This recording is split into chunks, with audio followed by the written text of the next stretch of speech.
Good morning dear student, most welcome in bio class.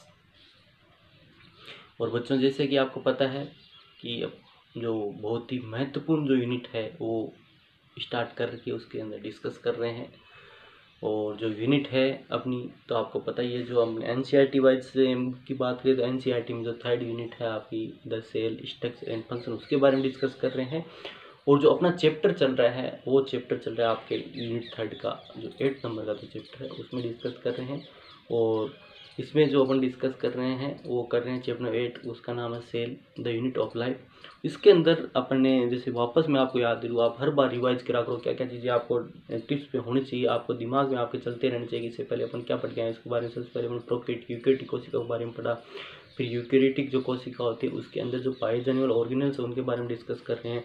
और आज का जो वीडियो लेक्चर है उसके अंदर एक बहुत ही महत्वपूर्ण जो आज का जो ये बहुत ही महत्वपूर्ण जो वीडियो लेक्चर, उसमें क्या अपन जो सबसे महत्वपूर्ण जो सेल ऑर्गेनेल्स होता है उसके बारे में डिस्कस कर रहे हैं। इससे पहले वाले वीडियो लेक्चर मैंने उसी के बारे में बताया था। इसको थोड़ा थोड़ा करके पढ़ेंगे क्योंकि इसके बहुत ही इंपॉर्टेंट, लाइन टू लाइन बहुत इंपॉर्टेंट और न्यूक्लियस की और थोड़ी समझने के लिए बहुत ही इंपॉर्टेंट है। ठीक है, दूसरी बात अपन जैसे बात करें इसके अंदर, तो न्यूक्लियस है, तो न्यूक्लियस का वेरी इंपॉर्टेंट सेल ऑर्गेनेल्स है। क्यों है बहुत इंपॉर्टेंट सेल ऑर्गेनेल्स? क्यों है कि जो बॉडी की जो सारी जेनेटिक इन्फॉर्मेशन होती है, जो सेल्स की जितनी भी जेनेटिक इन्फॉर्मेशन होती है वो क्या होती है, इस न्यूक्लियस के अंदर ही होती है। और ये 1 जनरेशन टू जो सेकेंड जनरेशन होती है उसमें ट्रांसफर होती रहती है। ठीक भाई, जैसे गेमेट्स के थ्रू जो होती है एक जनरेशन दूसरे जनरेशन में जाती है, तो इनके न्यूक्लियस के अंदर पाई जाने वाली जेनेटिक इन्फॉर्मेशन है वही ट्रांसफर होती है। तो न्यूक्लियस को बच्चों, जैसे अपने मैंने प्रीवियस वीडियो लेक्चर में बताया था कि ये थोड़ा एक बड़ा सेल ऑर्गेनेल्स है और इसमें जो डिस्कस करनी है वो लाइन टू लाइन अपन डिस्कस करें, इसलिए पिछले वाले वीडियो में थोड़ा सा बताया था। अभी इसमें वीडियो में थोड़ा और पढ़ते हैं आगे। अपन जो क्रोमोसोम उनके बारे में जो अगले वीडियो लेक्चर में उसमें डिस्कस करेंगे। तो बच्चों, जैसे एक बार आपको याद दिला दूँ वापस कि पहले वाले वीडियो लेक्चर के अंदर अपन क्या क्या डिस्कस किया था, आपको याद होना चाहिए, सारी चीज़ें याद होनी चाहिए। ठीक है, क्या क्या याद किया था? सबसे पहले मैं बात बताऊँ आपको कि अपन न्यूक्लियस की बात की थी। न्यूक्लियस है सेल ऑर्गेनेल्स है। ठीक है, सेल ऑर्गेनेल्स है, सबसे पहली बात तो सेल ऑर्गेनेल्स है। दूसरी बात, इसकी डिस्कवरी की थी, तो डिस्कवरी किसने की थी?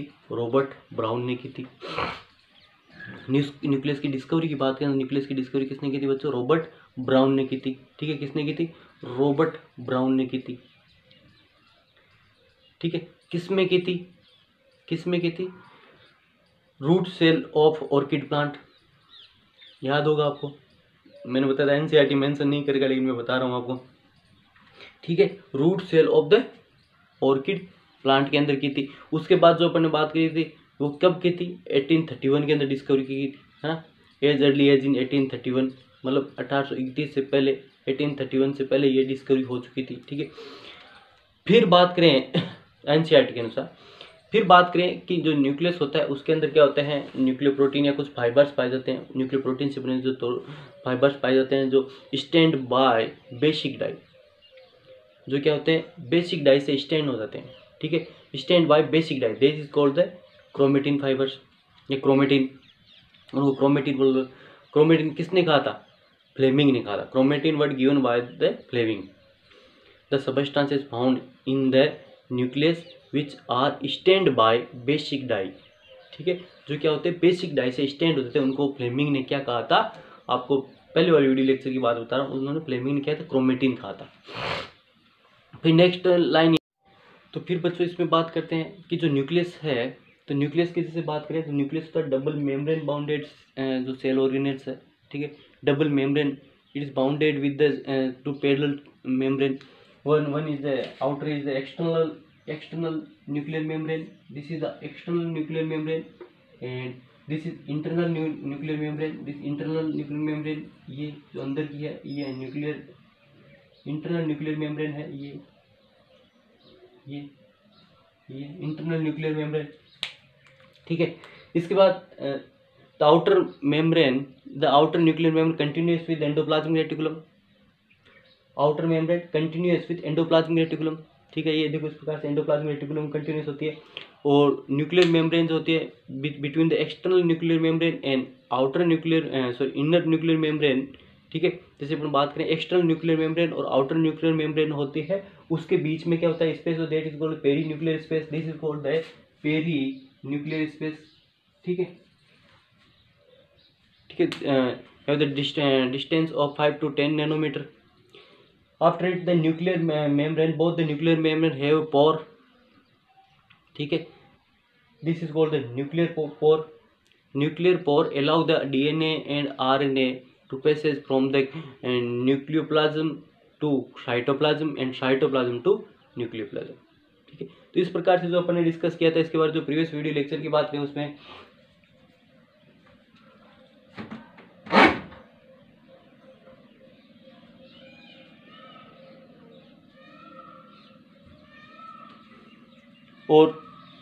और जैसे अपन ने बात करें तो पिछले वाले जो वीडियो लेक्चर था उसके अंदर अपन ने जो बात की थी, पोर होते हैं, पोर की जो साइज थी, जैसे न्यूक्लियर पोर की साइज थी मैंने मेंशन की थी 300 एंगस्ट्रॉम टू 400 एंगस्ट्रॉम होती है, जो अपने एनसीईआरटी मेंशन नहीं करती है, जो ऑक्टागोनल इन शेप होते हैं, और इसके बाद जो इसके अंदर जो मैट्रिक्स होता है उस जो न्यूक्लियोप्लाज्म बोलते हैं, ठीक है, सराउंडेड बाय द जो न्यूक्लियर मेम्ब्रेन, ठीक है, surrounded by nuclear membrane, this is called the nucleoplasm, the matrix of the nucleus is called the nucleoplasm. ठीक है, अब इसके बाद आगे की जो बच्चों बात करते थे, मोटी मोटी जो बातें थी जो अपन ने, the outer membrane also have the ribosome, देखो outer membrane also have the ribosome जो होते हैं इसके ऊपर चिपके रहते हैं इस प्रकार से, और ये जो मेम्ब्रेन होती है ये बैरियर की तरह कार्य करती है, it act as a barrier between the nucleoplasm and cytoplasm. तो ये चीज़ें सारी जो अपने प्रीवियस वीडियो लेक्चर के अंदर डिस्कस करी थी, जो आज के जो वीडियो लेक्चर है उसके अंदर जो आगे की जो बातें करते हैं वो आगे की बातें करते हैं, और बहुत ही जो महत्वपूर्ण बातें हैं, इंपॉर्टेंट है, लाइन टू लाइन जो एनसीईआरटी की लाइन टू लाइन है वो बता रहा हूँ, कुछ एक्स्ट्रा चीज़ें होंगी वो भी मैं आपके साथ में डिस्कस करूँगा यहाँ पे। तो बच्चों अब देखो आज की वीडियो ये न्यूक्लियस का जो डायग्राम है जो मैंने बनाया है वो आज जो पिछले वाले वीडियो लेक्चर था उसमें जो बनाया था उसी प्रकार से है। तो इसमें आज जो बात करते हैं वो क्या क्या, देखो the nuclear matrix. Nuclear matrix का मतलब क्या होता है बच्चों, जैसे मैंने बताया था, this is ground material of the nucleus, this is the ground material of the nucleus is surrounded by the nuclear membrane या इन्वलप ऑफ द न्यूक्लियस।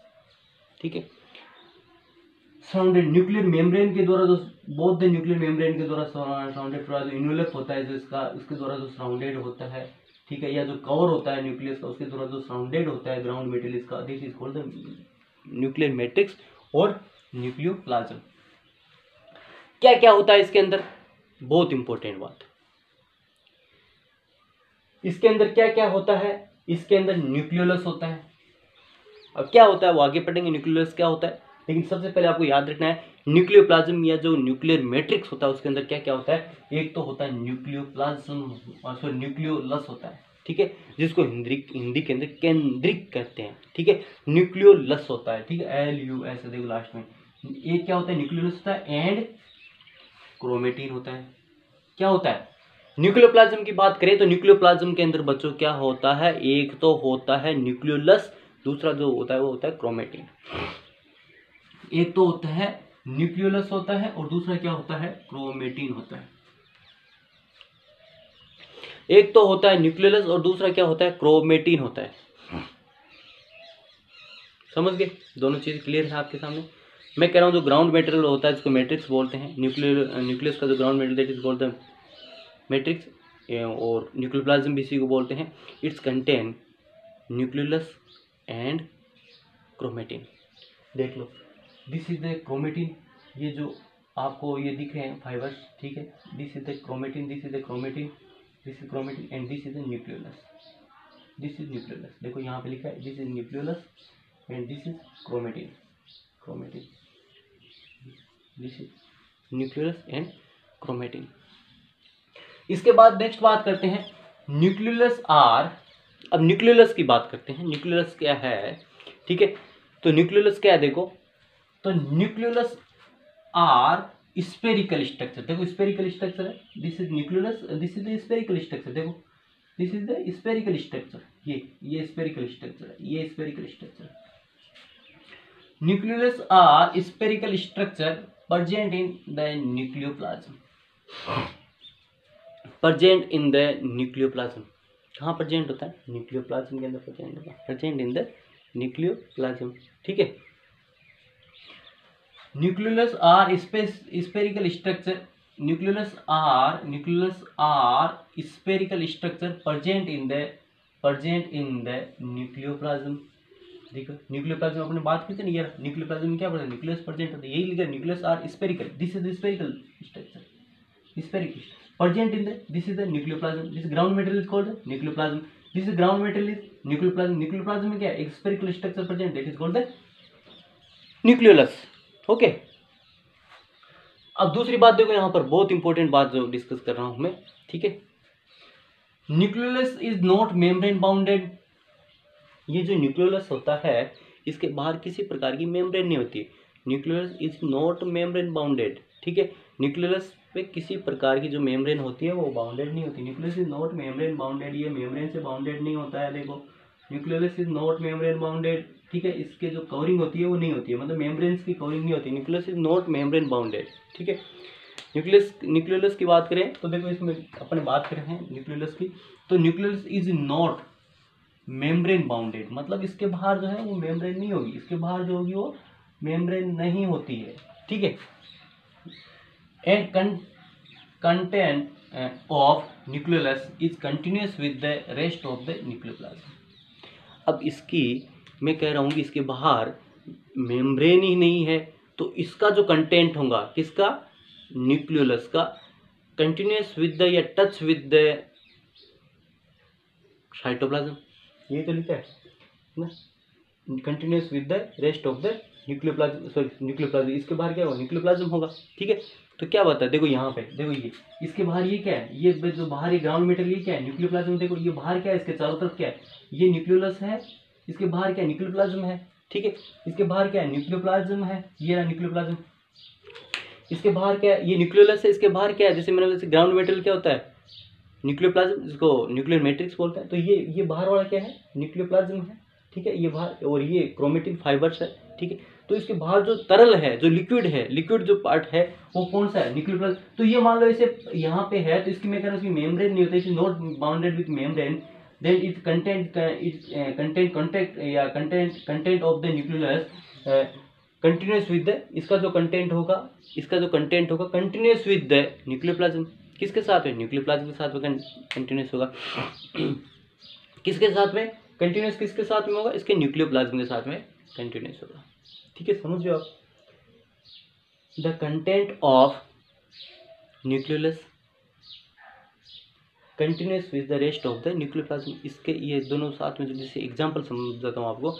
मान लो पानी है और पानी के अंदर तेल की बूंद डाल दी, पानी क्या है, न्यूक्लियोप्लाज्म है, और तेल की बूंद क्या, मान लो इस प्रकार से ऑयल की जो ड्रॉप है वो मान लो आप जैसे आप बात करते हैं न्यूक्लियोलस मान लो, ठीक है। तो उसका दोनों का जो है वो दोनों के, अब ऑयल की जो है, ऑयल की ड्रॉप, उसके बाहर कोई मेम्ब्रेन तो है नहीं, it's not covered by vacuole, ठीक है। तो सीधी, तो उनका जो मान लो न्यूक्लियोप्लाज्म और इसका अच्छे से मैंने एग्जाम्पल बताया थोड़ा सा, है ना। तो इस प्रकार से क्या होता है, दोनों के जो मेम्ब्रेन तो है नहीं, तो दोनों का जो लिक्विड होगा आपस में टच रहेगा, ठीक है, इस प्रकार से। तो इसी प्रकार से ये न्यूक्लियोलस होता है, इसका जो भी कंटेंट होता है वो किसके साथ में, जो न्यूक्लियोप्लाज्म है उसके साथ में कॉन्टेक्ट में। मान लो कि बर्फ है, बर्फ को आप पानी में डालते हैं तो बर्फ का जो लिक्विड पार्ट होगा वो भी किसके टच में रहेगा, जो पानी है उसके वाटर है, ठीक है, तो उसके टच में। उस प्रकार से जो उसके मेम्ब्रेन तो नहीं बर्फ के चारों ओर, तो इस प्रकार से जो कंटेंट है बर्फ का वो किसका कंटिन्यूस विद द वाटर, ठीक है। तो इसी प्रकार से ये कह रहा हूँ कि nucleolus is not covered by membrane, so that the content of the nucleolus is continuous with the rest of the nucleoplasm, ठीक है। सिंपल सी बात है। अब आता है, अब न्यूक्लियस की बात करते हैं। तो न्यूक्लियस के अंदर होता क्या, बहुत इंपॉर्टेंट बात आ रही है यहाँ पर एक बहुत ही इंपॉर्टेंट बात आ रही है, ये दिख रहा होगा आपको, ये मैं इसको ब्रैकेट में डाल रहा हूँ, ठीक है। इसको मैं इसमें ब्रैकेट में डाल रहा हूँ, ये चीज़ देखो लेता। नीट के अंदर पता नहीं कितनी बार पूछा गया है, क्वेश्चन बनता है यहाँ से बनता है नीट के अंदर, पीएमटी के अंदर यदि कोई क्वेश्चन बनता है तो वो यहाँ से बनता है। न्यूक्लियोलस का कार्य क्या होता है, what is the function of the nucleolus, what is the function of nucleolus, nucleolus का कार्य क्या है, what is the function of nucleolus, कार्य क्या है न्यूक्लियोलस का। तो सुनो कार्य क्या है, न्यूक्लियोलस का कार्य क्या होता है, आरएनए सिंथेसिस का, राइबोसोमल जो आरएनए है उसके सिंथेसिस का, ठीक है। इसका आरएनए के सिंथेसिस का, जो राइबोसोमल है ठीक है, जो राइबोसोमल आरएनए है उसके सिंथेसिस का, ठीक है, जो राइबोसोमल आरएनए है उसके सिंथेसिस का कार्य किसका होता है, न्यूक्लियोलस का होता है, ठीक है। देखो nucleolus is the site for the active ribosomal synthesis, देखो लाइन देखो बच्चों बहुत इंपॉर्टेंट है, nucleolus is the site for the synthesis of ribosomal RNA, ये अपने से लिखते हैं nucleolus is the site for the active ribosomal RNA synthesis, ठीक है। एक्टिव जो राइबोसोमल जो आरएनए सिंथेसिस है उसमें ये भाग लेता है। याद रखना एक ही इसका जो मेन फंक्शन है वो आरएनए, राइबोसोमल आरएनए। आरएनए कितने प्रकार के, तीन प्रकार के होते हैं, टीआरएनए होता है, एमआरएनए, आरआरएनए होता है, इसे अपन बात करेंगे आगे पढ़ेंगे, ठीक है। तो आरएनए तीन प्रकार का होता है, आगे भी बात करें तो rRNA, mRNA, messenger RNA, tRNA, transfer RNA. तो इस प्रकार से तो बात करें तो मेरा कहने का मतलब क्या है बच्चों यहाँ पर कि ये जो न्यूक्लियोलस है, इसके अंदर क्या बनता है बच्चों, इसके अंदर क्या बनता है, आरआरएनए बनता है, ठीक है। इसके अंदर क्या बनता है, आरआरएनए बनता है, इसके अंदर राइबोसोमल आरएनए बनता है। It is actively involve in the synthesis of the ribosomal RNA, ठीक है। ये किस में निर्माण में भाग लेता है, राइबोसोमल आरएनए के निर्माण में भाग लेता है। बहुत इंपॉर्टेंट बात है जो आपके साथ में डिस्कस करी यहाँ पे, ये हमेशा याद रखना। आपको ऑब्जेक्टिव क्वेश्चन मिलता है बाय न्यूक्लियोलस का क्या, what is the function of the nucleolus, nucleolus involve the synthesis of the rRNA, इसको राइबोसोमल आरएनए को शॉर्ट में आरआरएनए भी बोलते हैं, ठीक है। इस प्रकार से राइबोसोमल जो आरएनए है वो भी इसको बोलते हैं। इसके बाद बात करते हैं कि जो सेल, देखो एक दो इम्पोर्टेंट बात और आती है, अगली इम्पोर्टेंट बात और आती है कि जो सेल एक्टिवली इन्वॉल्व होती है in the synthesis of the protein, मतलब बॉडी के अंदर जो अपनी जो बॉडी सेल्स है, बॉडी के कोई भी पार्ट में जो body cells actively involve the synthesis of the protein, जो सेल्स प्रोटीन निर्माण भाग होती है which have the larger nuclei और मोर देन वन न्यूक्लियाई।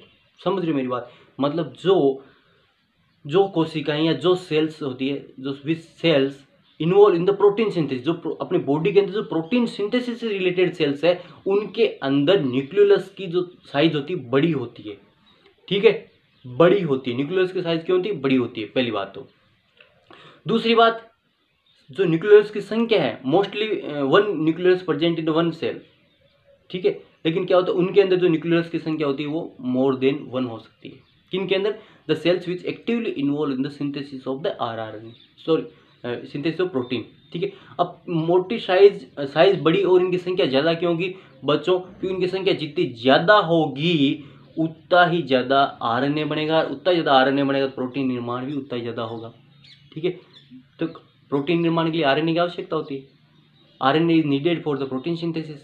तो जो कोशिकाएं ज़्यादा मोटी होगी उनमें ज़्यादा आरएनए बनेगा, ज़्यादा संख्या में न्यूक्लियस होगा तो ज़्यादा संख्या में आरएनए बनेगा, ज़्यादा प्रोटीन सिंथेसिस। सिंपल सी इसका फंडा है। तो देखो यहाँ पे लिखा भी है मैंने, larger and numerous nuclei are present in cells actively carrying out protein synthesis.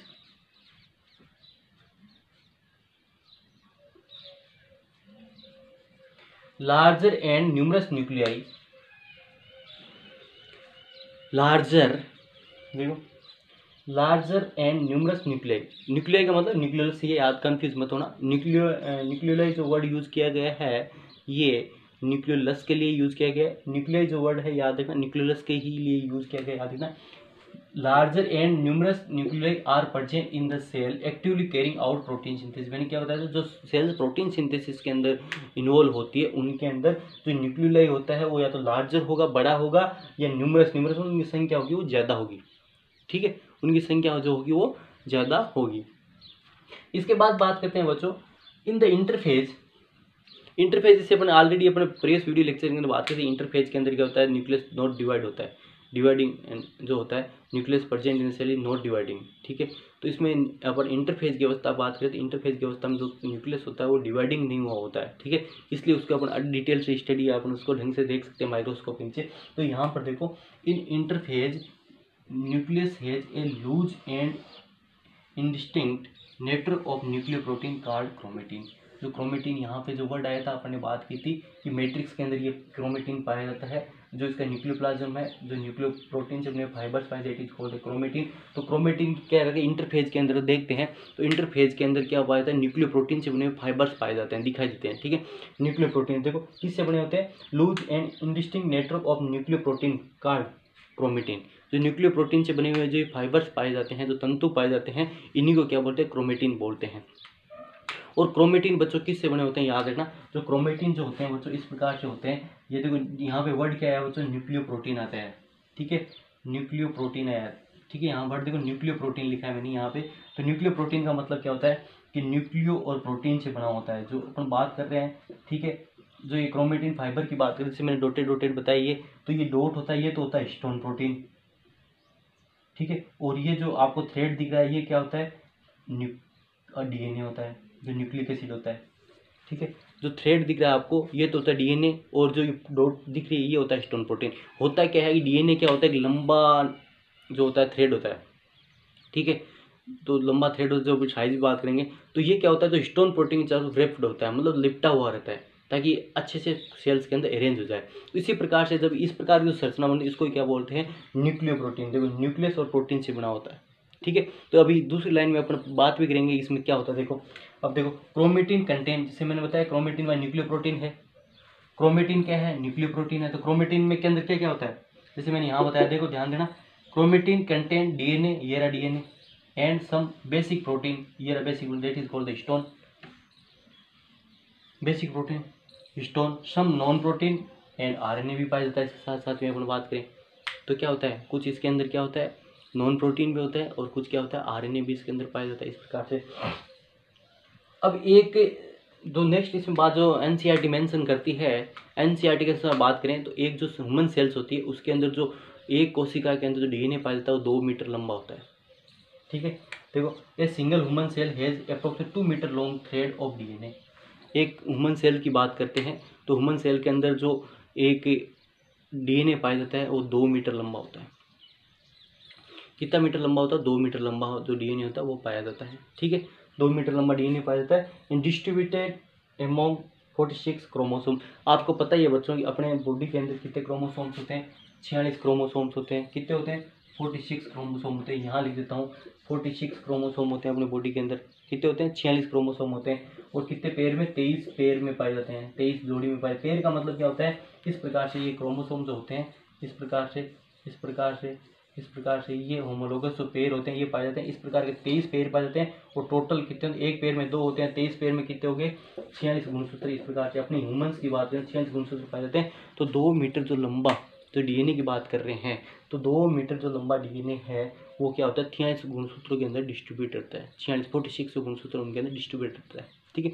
तो बच्चों आज का जो वीडियो लेक्चर है इसके अंदर जो अपने देखो कितनी ये जो एक एक लाइन पढ़ी, एक एक लाइन बहुत इंपॉर्टेंट न्यूक्लियस के हिसाब से, ठीक है। एनसीईआरटी में इतनी ही देर की, एनसीईआरटी में देर की, इसका मतलब क्या है, ये बहुत सफिशिएंट। लेकिन कुछ एक्स्ट्रा चीज़ें भी मैंने थोड़ा आपके साथ डिस्कस करी, आगे से अपन करेंगे, ठीक है। तो ये सारी की सारी चीज़ें हैं ये आपके न्यूक्लियस संबंधी। इसके बाद अब आगे क्रोमोसोम, अगले जो वीडियो लेक्चर में बात करें क्रोमोसोम जो एनसीईआरटी बेस्ड है वो भी अपन बात करें। थोड़ा कुछ एक्स्ट्रा की जरूरत पड़ेगी तो एक्स्ट्रा वेट करेंगे अगले वीडियो लेक्चर में। आज के लिए इतना बहुत है बच्चों, धन्यवाद।